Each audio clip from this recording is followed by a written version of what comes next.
So this is a scene out of Godfather of Harlem, Season 1, Episode 9. It's called Rent Strike Blues. And I was one of the protesters.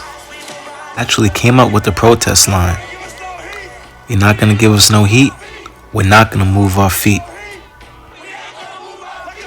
And I remember just I said a couple of lines in my head, and I said a couple of lines out loud, and people was like, oh, let's go with that.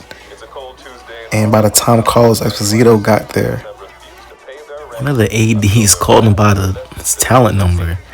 And Carlos Esposito was like, you better say my name. You better know who they talking to. he felt offended. So he came up to us, he asked us, hey, what was that chant y'all was saying? And one of the extras was like, oh, he made it up, ask him. I just froze up.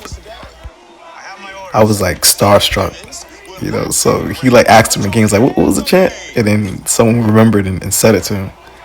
And I was like, yeah, that was it. That was it right there. And I was like, wow, we're actually going to use these lines.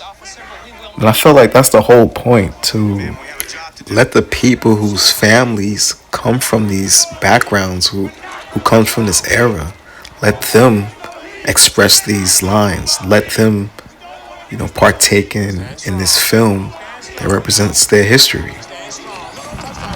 The director, Eric R. Dickerson, he's black. You had the executive producer, Marquand Smith, he's black. Maybe they told the white ADs, look, let the black protesters have it, because they represent the people who actually come from this history. I didn't get the credit for it, but, I got witnesses.